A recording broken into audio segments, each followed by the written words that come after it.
The Prime Minister announced that roughly 50,000 electric vehicles will be coming to Canada from China.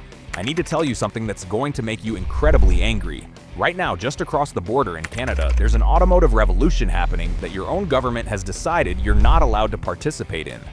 And the reason why is going to make your blood boil.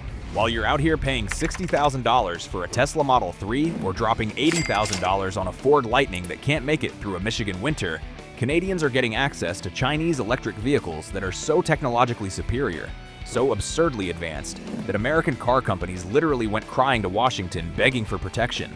And Washington listened.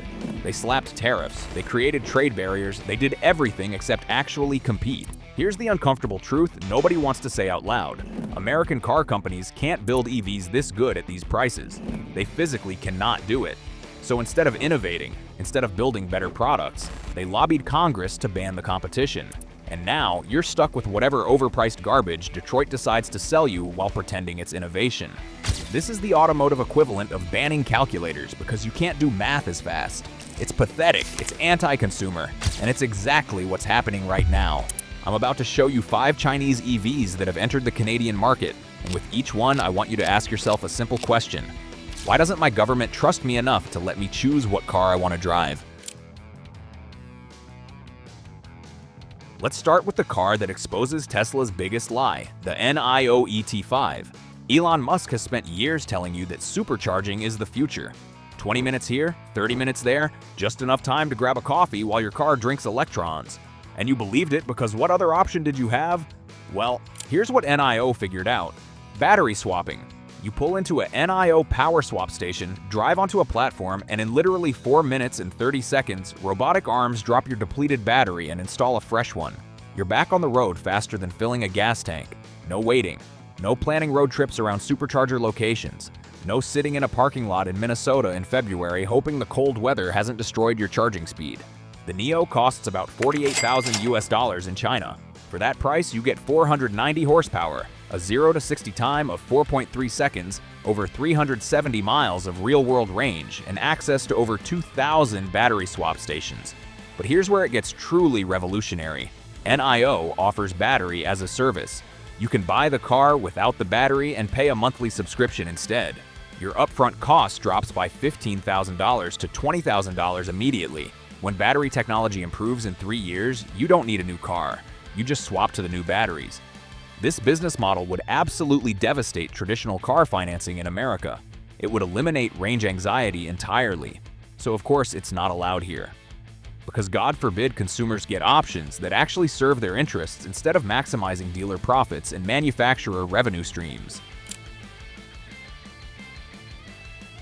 Now let's talk about the car that absolutely terrifies legacy automakers, the BYD Dolphin. And I need you to sit down for this because the price is going to make you question every automotive purchase decision you've ever made. In China, the BYD Dolphin costs approximately $14,000 USD, $14,000. That's less than a used Honda Civic. And for that price, you get a brand new electric vehicle with 250 miles of range, 204 horsepower, a 60 kilowatt-hour battery pack using BYD's Blade battery technology, and build quality that genuinely rivals anything Volkswagen is producing. Let me explain why this matters.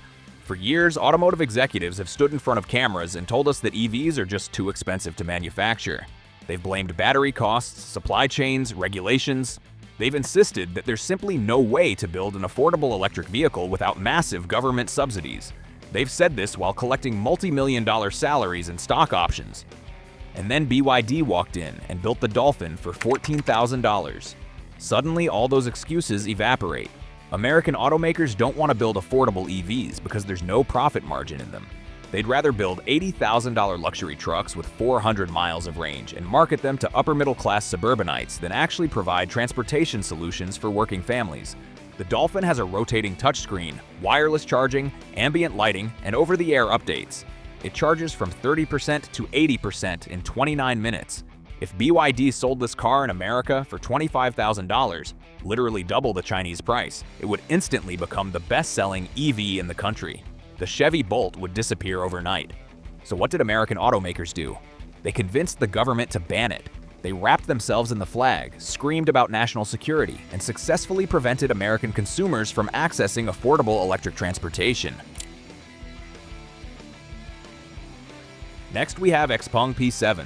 Here's where things get personal for the Elon Musk fan club, the Xpeng P7. This is the car that made Tesla file lawsuits claiming design theft. And honestly, yeah, it does look like a Model 3 that went to finishing school. But here's the thing Tesla doesn't want you to know. It's better. In almost every measurable way, the Xpeng P7 is superior. Let's start with the price, $33,000 in China for the base model. The performance trim with 473 horsepower, 0 to 60 in 4.3 seconds, and over 380 miles of real-world range costs about $42,000. A comparable Tesla Model 3 performance in the US, $50,990 before any options. And the Xpeng comes with equipment that Tesla charges thousands extra for. But the real controversy is the autonomous driving system. Xpeng's XNGP uses dual LiDAR sensors combined with cameras and radar to create a 360-degree understanding of the vehicle's environment. It's the same sensor fusion approach that literally every other serious autonomous driving program uses. Waymo, Cruise, Mercedes Drive Pilot, all of them use LiDAR. Everyone except Tesla. Elon Musk has spent years insisting that cameras alone are sufficient for full self-driving. He's called LiDAR a crutch and a fool's errand, and yet, independent testing in Chinese cities shows that Xpeng's XNGP system handles complex urban environments, tight intersections, construction zones, unexpected obstacles more smoothly and safely than Tesla's full self-driving. The P7 interior is where Xpeng absolutely humiliates Tesla's cost-cutting minimalism.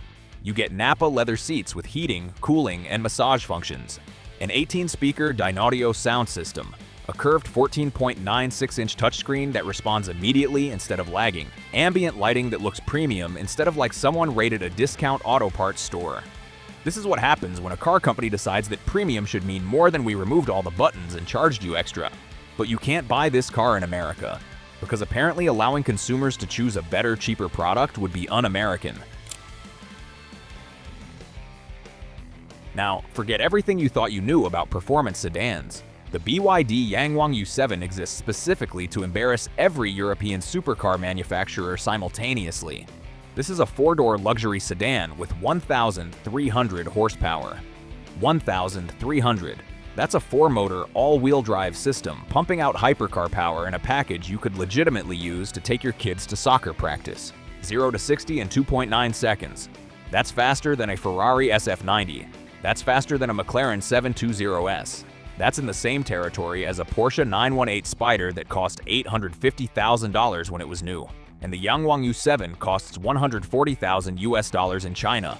A Porsche Taycan Turbo S with significantly less power, $185,000 in America.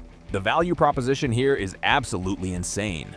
But the power numbers are almost a distraction from the truly revolutionary technology, the Daisus X electromagnetic suspension system. Most cars use air springs or hydraulic dampers. The Yangwang U7 has electromagnetic motors at each wheel that can adjust ride height and damping in milliseconds. If you blow a tire at highway speed, the car's computer instantly detects the weight imbalance, lifts that corner of the vehicle, and redistributes the load to the remaining 3 wheels. You can drive on 3 wheels like a tripod while you find a safe place to pull over. There's video of this car literally hopping around on 3 wheels. It's the kind of technology that should be standard safety equipment on every vehicle, but instead it's locked behind Chinese import restrictions. The interior is ridiculous in the best way possible. 3 massive OLED screens spanning the entire dashboard. A 23-speaker Dirac sound system with individual speakers in the headrests. 0 gravity seats that recline into positions NASA designed for astronauts. This is the car you buy when you want Bentley luxury, but you also want to humiliate Porsche turbos at stoplights. And now the final boss, the Maestro S800. This is Huawei's declaration that software companies can build better luxury cars than traditional automakers. At $140,000, it costs roughly half what you'd pay for a comparable Maybach S-Class while delivering technology that German engineers haven't even imagined yet. A Mercedes Maybach S-Class starts around $200,000. A Rolls-Royce Ghost starts at $400,000. Both are considered the pinnacle of automotive luxury. Both are also technologically obsolete compared to the Maestro S800. The S800 has a starry sky ceiling with animated constellations, not static fiber optics like Rolls-Royce, actual animated stars that move and shift. there's a 43-speaker, 2,000-watt sound system.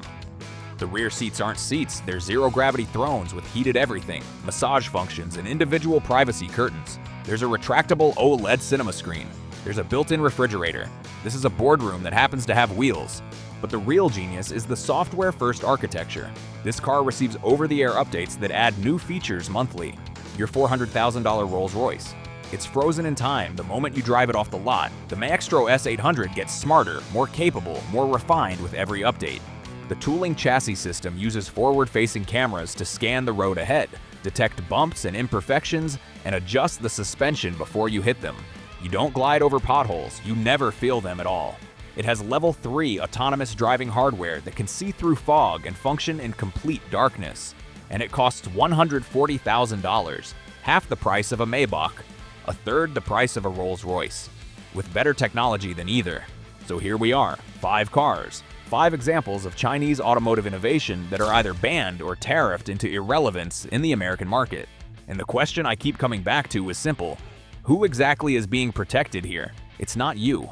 You don't get access to better technology at lower prices. You don't get battery swapping or $14,000 EVs or 1,300 horsepower sedans that cost half what Porsche charges. It's not American workers. These trade barriers don't create automotive jobs in Detroit.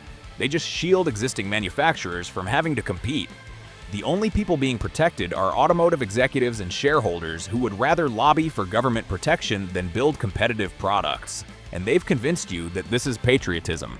I want you to think about what car you'd buy if all these options were available.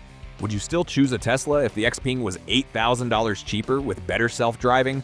Would you buy a Chevy Bolt if the BYD Dolphin was half the price? That's not free market capitalism. That's protectionism, and it's costing you money while delivering inferior products. That's all for today, guys. Subscribe to our channel for more breakdowns and measure you like the video. Thanks for watching.